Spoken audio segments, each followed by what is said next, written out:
हाय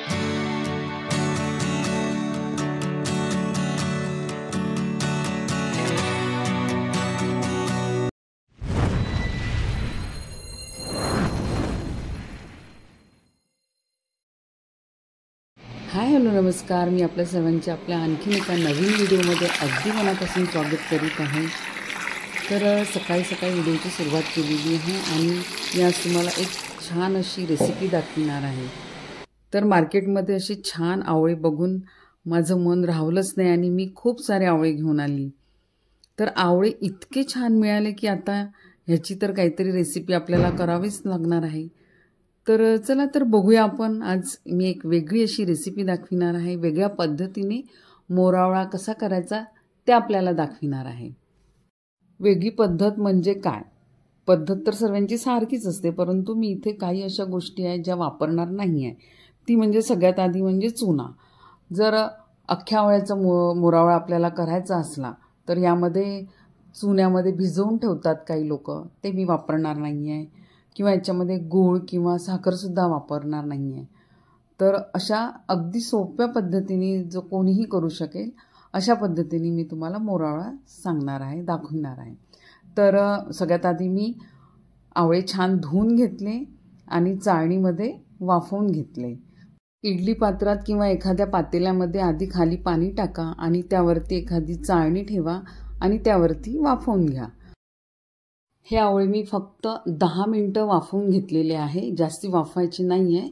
जर जास्ती वाफवले आपण तर याच्या पाकळ्या वेगळ्या होतील, त्यामुळे आपल्याला जास्ती वाफवून घ्यायची नाही आहे। आणि वाफवून घेतल्यानंतर थोडे थंड होऊ दिले, वाफ निघू दिली आणि त्यानंतर मी असे याला टोची मारून घेतले आहे।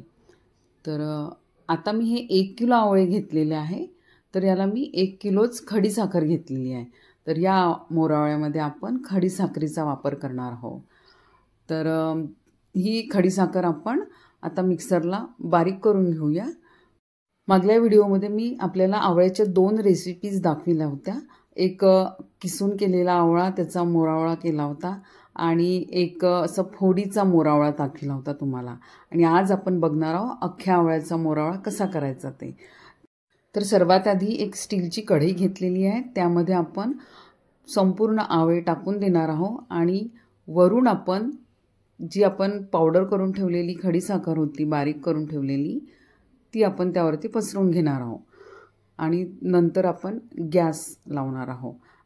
आधी गॅस लावला तर खाली करपण्याची शक्यता असते, त्यामुळे आणि अगदी अलगद हाताने तुम्ही हे सगळं मिक्स करून घ्या। जर आपण थोडं जोराने केलं तर याच्या पाकळ्या वेगळ्या होतील, म्हणून अगदी थोडं अलगद हातानेच करायचं। आणि यामध्ये थोडं 3 ते 4 चम्मच तुम्ही पाणी टाका। मी इथे पाणी टाकलेलं होतं पण ती क्लिप थोडी मिस झाली, त्यामुळे इथे आपल्याला दिसत नाही की मी पाणी टाकलेलं आहे म्हणून। फक्त 3 किंवा 4 चम्मच, म्हणजे आपण ज्या चम्मचनी पोहे खातो ते, जास्ती मोठ्या चम्मचनी टाकायचं नाही आहे। आणि छान असं मिक्स करून घ्या, याला पाणी सुटेल आणि बघू शकता तुम्ही सगळे आवळे असे छान ओले होऊन गेलेले आहे आता पाकामध्ये। आवळ्यामध्ये भरपूर प्रमाणामध्ये पाणी असतं आणि त्या पाण्यामुळेच या साखरेला पाक सुटतो। आणि आता इथे बघू शकता तुम्ही यामध्ये आपण याला छान फ्लेवर येण्यासाठी काही मसाले ॲड करणार आहोत। तर इथे मी कलमी घेतलेली आहे आणि थोडी 5-6 विलायच्या घेतल्या आहे। या छान कुटून घ्यायच्या आपल्याला। तर तुम्ही असं खलबत्त्यामध्ये कुटू शकता किंवा मिक्सरलाही बारीक करून घ्या तुम्ही, तेही चालेल। याची पूड आपण यामध्ये टाकणार आहोत आपण आता। तर बघू शकता छान असं खूप छान फ्लेवर येतो याने। आणि 1 चमचा आपल्याला इथे काळं मीठसुद्धा टाकायचं आहे। तुमच्याकडे काळं मीठ असेल तर काळं मीठ टाका किंवा तुम्ही शेंदे मीठ किंवा साधं मीठही टाकू शकता, परंतु काळ्या मिठाने काय होतं, असा चटपटीत लागतो हा मोरावळा। आवळा हा व्हिटॅमिन सी नी भरलेला असतो आणि मी गॅरंटी घेते की जे लोक मोरावळा खायला कंटाळा करतात ते सुद्धा हा मोरावळा आवडीने खातील। आता आवळ्याचं सीझन सुरू आहे, तर भरपूर प्रमाणात तुम्ही आपल्या रोजच्या आहारामध्ये आवळा समाविष्ट करा। कुठल्याही साईजमध्ये जर तुम्हाला हा आवळा मिळाला, लहान मोठा, तरी तुम्ही घरी घेऊन या आणि रेसिपी बनवा। ही खूप छान आहे, हेल्दी रेसिपी आहे, नक्की ट्राय करा। हा सीझन गेल्यावरती आपल्याला पुढल्या वर्षीच आवळा मिळणार आहे.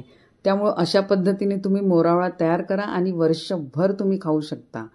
यामध्ये व्हिटॅमिन सी भरपूर प्रमाणात आहे. आपल्या त्वचेसाठी, आपल्या केसांसाठी खूप छान असतो. तर बघा, बोलता बोलता आपला मोरावळासुद्धा तयार झालेला आहे. बघा किती छान असं गुलाबजामसारखा कलर आलेला आहे. असं वाटत आहे की गुलाबजामच तयार केलेले आहेत. तर मी हा छान थंड होऊ दिला आणि एक बरणी छान धुवून स्वच्छ पुसून कोरडी करून घेतली. बघा किती छान असा रस निघत आहे यामध्ये. आणि त्यानंतर या बरणीमध्ये आपल्याला भरून ठेवायचं आहे आणि वर्षभर तुम्ही एन्जॉय करू शकता असा मोरावळा. तर मग मैत्रिणींनो, हा व्हिडिओ आपल्याला कसा वाटला मला नक्की कळवा. आणि हा व्हिडिओ जरा जरी आवडला असेल तर एक लाईक जरूर करा आणि चॅनलवरती नवीन असाल तर सबस्क्राईब करायला विसरू नका. परतच भेटूया आपण अशाच छानशा व्हिडिओसोबत. Till then bye bye, take care and stay healthy. पुढला व्हिडिओ बघायला विसरू नका.